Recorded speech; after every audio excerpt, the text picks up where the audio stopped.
ukora mtupu. Na hiyo hospitali ni ya Gavana Malombe. Unajua ya kwamba Gavana Malombe sio mwizi, lakini watu yake wamekuwa wezi. Kumbali. Endelea kuiba. Pia ukienda hata utaki picha, lazima uandikiwe ukapigwe picha. Ya nini? Na picha lazima uende ukapigiwe nje. Hata mimi nimesumbuliwa na watu wakiniomba pesa. Imagine.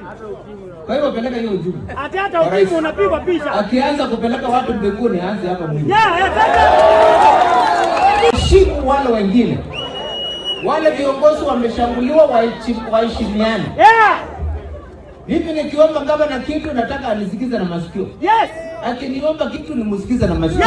Lakini madharau usiletee Mulyungi. Hakuna. Kupeleka kwa mama yako au kwa bibi yako. Lakini usiletee Mulyungi. Kama mbele kwa mbele. Uko pamoja? Haya basi. Haya. Mheshimiwa CS Penina, tumefahamiwa na elephants and I've been in touch with you and I thank you even yesterday you called me.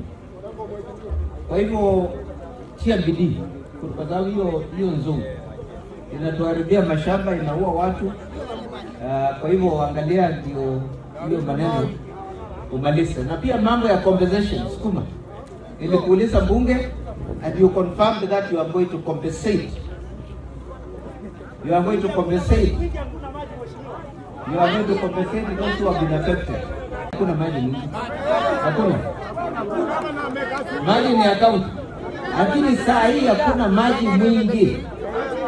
Ati tukiuliza watu ya maji hapa wanasema generator imekatwa, stima imekatwa. Stima mahali kule inapambiwa imekatwa. Hiyo ni wizi na ukora. Hiyo ndio naongea.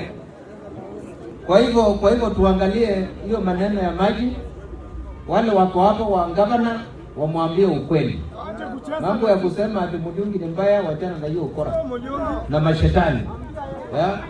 Muende muambie ukweli, Mwingi hakuna maji. Kama ni stima imekatwa, aongee na minister wa stima, minister wa energy, a connect.